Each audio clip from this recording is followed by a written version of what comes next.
दोस्तों, आज के वीडियो में हम ट्रांसफार्मर के 3 महत्वपूर्ण बिंदुओं के बारे में जानेंगे, जिसमें पहला, ट्रांसफार्मर का कार्य सिद्धांत क्या होता है। दूसरा, ट्रांसफार्मर के प्रश्नों को फार्मूले से कैसे हल करेंगे। और तीसरा, सबसे महत्वपूर्ण, ट्रांसफार्मर के सभी पार्टों के नाम और उनके कार्य। तो चलिए स्टार्ट करते हैं। यहाँ पर आप एक ट्रांसफार्मर का चित्र और साथ में एक डायग्राम देख रहे हैं। एक ट्रांसफार्मर में लगभग 22 अलग अलग पार्ट्स होते हैं, जो कि ट्रांसफार्मर के संचालन के लिए उत्तरदायी होते हैं। हम इन 22 पार्टों के बारे में जानेंगे और उनके नाम तथा उनके क्या क्या कार्य होते हैं विस्तार पूर्वक समझेंगे। नंबर 1 पे आता है क्रोड। दोस्तों, किसी भी ट्रांसफार्मर में 2 वाइंडिंग होती है, प्राइमरी वाइंडिंग अर्थात इनपुट वाइंडिंग और सेकेंडरी वाइंडिंग अर्थात आउटपुट वाइंडिंग। ट्रांसफार्मर में ये वाइंडिंग ट्रांसफार्मर क्रूड पर की हुई होती है। ये क्रूड लेमिनेटेड सिलिकॉन स्टील से बनाए जाते हैं।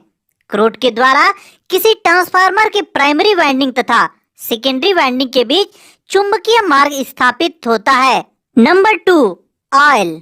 मित्रों, ट्रांसफार्मर में ऑयल का प्रयोग 2 प्रमुख कारणों के लिए किया जाता है, जिसमें पहला, ट्रांसफार्मर को ठंडा करने के लिए। दूसरा, ट्रांसफार्मर वाइंडिंग को एक अतिरिक्त अचालक अर्थात इंसुलेटर प्रदान करने के लिए। मित्रों, ये ट्रांसफार्मर ऑयल 2 प्रकार के होते हैं। पहला, खनिज ऑयल तथा सिंथेटिक ऑयल। ट्रांसफार्मर ऑयल पर मैंने एक अलग से वीडियो बना रखी है, जिसका लिंक आपको डिस्क्रिप्शन बॉक्स में मिल जाएगा।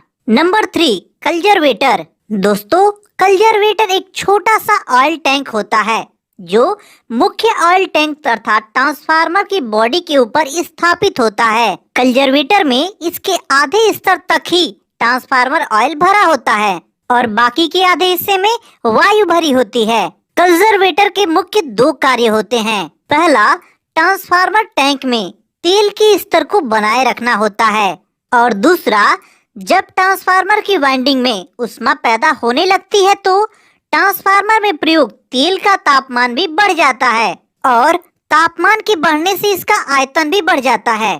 तो कंजर्वेटर इस तेल के आयतन के फैलाव को स्थान देता है। Number 4, breather. मित्रों, जैसा कि मैंने अभी बताया कि ऊष्मा के कारण ट्रांसफार्मर ऑयल का आयतन बढ़ जाता है, तो जब यह ट्रांसफार्मर ऑयल ठंडा होकर सिकुड़ता है तो कंजर्वेटर के रिक्त हुए स्थान को वायु की आवश्यकता होती है। ट्रांसफार्मर में प्रयोग होने वाला ब्रीदर ट्रांसफार्मर के लिए ब्रीदिंग का काम करता है, अर्थात सांस लेने का काम करता है। आसान शब्दों में कहें तो ब्रीदर का कार्य कंजर्वेटर में वायु को लाना तथा निकालना है। Number 5, silica gel. दोस्तों, ब्रीदर से जब वायु ट्रांसफार्मर के अंदर आती है, तब ब्रीदर में रखे हुए सिलिका जेल के कारण वायु से नमी सोख लेता है। यदि नमी युक्त वायु ट्रांसफार्मर के अंदर चली जाए तो ट्रांसफार्मर की वाइंडिंग में शॉर्ट सर्किट हो सकती है। ट्रांसफार्मर के अंदर नमी युक्त वायु को रोकने के लिए अर्थात वायु से नमी को फिल्टर करने के लिए ब्रीदर के अंदर सिलिका जेल भरी जाती है। सिलिका जेल का रंग सफेद या हल्का नारंगी रंग का होता है और यह नमी को अवशोषित कर लेने के बाद इसका रंग आसमानी नीले रंग का हो जाता है। कुछ विशेष प्रकार के ट्रांसफार्मर में हम सिलिका जेल के अलावा थर्मोसाइफन फिल्टर, गैस कुशन या रबर डायफ्राम आदि का प्रयोग करते हैं। नंबर 6, टेम्परेचर गेज अर्थात तापमापी। ट्रांसफार्मर में ट्रांसफार्मर ऑयल का तापमान मापने के लिए ट्रांसफार्मर के मुख्य टैंक पर एक टेम्परेचर गेज अर्थात तापमापी लगाया जाता है। यदि ट्रांसफार्मर का तापमान 100 डिग्री सेल्सियस से अधिक होने लगता है तो यह टेम्परेचर गेज ट्रांसफार्मर को ऑटोमेटिक ऑफ कर देता है। Number 7, explosion went. मित्रों, ट्रांसफार्मर का यह पार्ट बहुत ही महत्वपूर्ण होता है।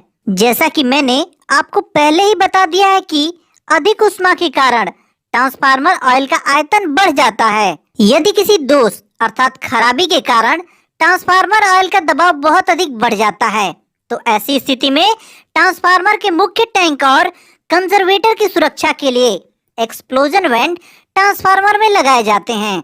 यह तेल का दबाव निर्धारित मान से अधिक होने पर इसका डायफ्राम टूट जाता है और ट्रांसफार्मर में से अतिरिक्त तेल बाहर निकल जाता है। Number 8, because relay. दोस्तों, किसी भी टेक्निकल जॉब के इंटरव्यू में एक सवाल तो कॉमन होता है कि भाई बकोल्स रिले का कार्य क्या होता है। मित्रों, आप सभी अभी इस वीडियो को पॉज कीजिए और इसका सही उत्तर कमेंट बॉक्स में दीजिए। चलिए मैं आपको बता दूं कि बकोल्स रिले ट्रांसफार्मर के लिए एक सुरक्षात्मक युक्ति है। बकोल्स रिले मुख्य रूप से दो कार्य करता है। जब ट्रांसफार्मर में आंतरिक दोष पैदा हो जाती है, जैसे ट्रांसफार्मर ऑयल 100 डिग्री सेंटीग्रेड से अधिक गर्म हो जाती है या ट्रांसफार्मर ऑयल के गर्म होने के कारण ट्रांसफार्मर में खाली स्थान में जो वायु है वो भी गर्म हो जाती है, तो उस स्थिति में बकोल्स रिले ट्रांसफार्मर की अलार्म की बेल बजाकर सूचित कर देती है और साथ ही साथ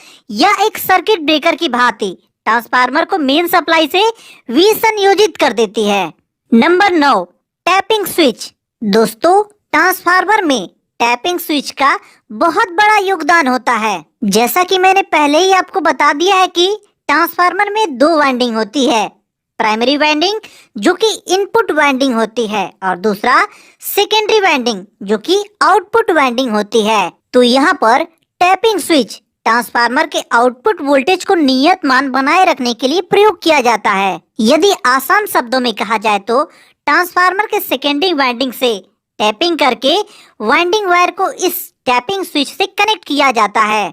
हम इस टैपिंग स्विच को हाथ से घुमाकर ट्रांसफार्मर के सेकेंडरी वाइंडिंग के टर्न को बदलकर ट्रांसफार्मर के आउटपुट वोल्टेज को कम या अधिक कर सकते हैं। इस टैपिंग स्विच को टैप चेंजर भी कहते हैं। नंबर 10, ऑयल टैंक या ट्रांसफार्मर टैंक। मित्रों, ट्रांसफार्मर की इस पूरी बॉडी को हम ट्रांसफार्मर टैंक या ऑयल टैंक कहते हैं। Number 11, oil inlet valve. Transformer के टैंक में हम ट्रांसफार्मर ऑयल को डालने के लिए ऑयल इनलेट वाल्व का प्रयोग करते हैं। Number 12, oil outlet drain cock. Transformer के ऑयल टैंक में से ट्रांसफार्मर ऑयल को बाहर निकालने के लिए हम ऑयल आउटलेट ड्रेन कॉक का इस्तेमाल करते हैं।